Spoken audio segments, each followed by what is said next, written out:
Mouse episode 2 போன எபிசோட்ல அந்த சைக்கோ பையனோட அப்பா செத்து கிடக்கிறத பாக்குறோம். இந்த எபிசோட் எப்படி ஆரம்பிக்குதுன்னா, ஒரு நியூஸ் பேப்பர் கட்டிங்ஸோட ஆரம்பிக்குது. ஒரு குடும்பமே கொலை செய்யப்பட்டிருக்கு.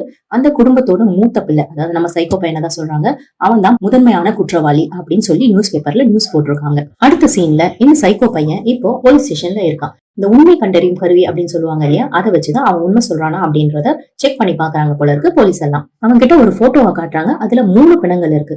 இந்த ஃபேமிலியில மொத்தம் 5 பேர் இருக்காங்க. அப்பா, அம்மா, அண்ணன், தம்பி, தங்கச்சி. இது நம்ம முன்னாடியே பார்த்தோம். ஆனா அவங்க காட்டுற போட்டோல 3 பிணங்கள் இருக்கு. 3மே துணியால போத்திருக்காங்க. அதனால யாரு என்னன்னு தெரியல. அதை காட்டி அந்த பையன் கிட்ட நீதான் இதை பண்ணதா அப்படின்னு கேக்குறாங்க. அவன் இல்லைன்னு சொல்லிடுறான். சோ அந்த கம்ப்யூட்டர்லயும் அது உண்மைன்னு வருது போல இருக்கு. அதனால அடுத்த கொஸ்டினுக்கு மூவ் ஆகுறாங்க. அன்னைக்கு நீ வேற ஏதாவது பாத்தியா அப்படின்னு சொல்லிட்டு, ஆனா அதுக்கு இல்ல நான் எதையும் பாக்கல அப்படின்னு சொல்றான். இப்ப போலீஸ் ஸ்டேஷனை விட்டு அந்த பையன் வெளியே வர்றதை காட்டுறாங்க. அவன் மேல எந்த தப்பும் இல்லைன்னு ரிலீஸ் பண்ணிருப்பாங்க போல இருக்கு. அவன் பாட்டுக்கு தனியா வந்துட்டு இருக்கான். அப்பா, அம்மா, குடும்பத்தையே இழந்த ஒரு பையனுக்கு எந்த ஒரு சோகமே இல்லாம அவன் பொறுமையா வெளியே வந்து ரொம்ப ஆழ்ந்த சிந்தனையில இருக்கான். அவனோட உள் மனசுல அவன் பேசிக்கிட்டே வரான். அந்த கடவுள் கிட்ட நான் எவ்வளவோ வேணுனேன், ஆனா அந்த கடவுள் என்னோட வேண்டுதலை செவிசாய்க்கவே இல்ல.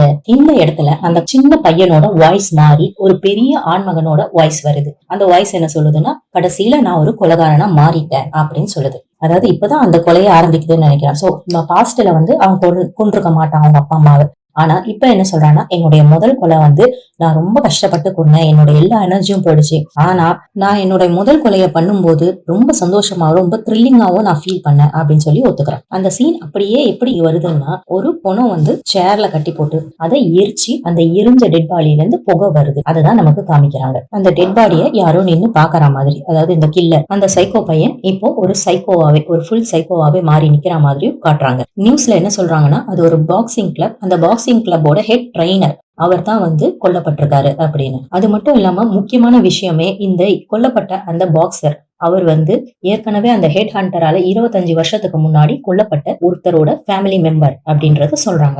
மறுபடியும் அந்த கில்லரோட வாய்ஸ் நமக்கு கேக்குது. இனிமே கொலைகள் தொடரும் அப்படின்னு சொல்றாங்க.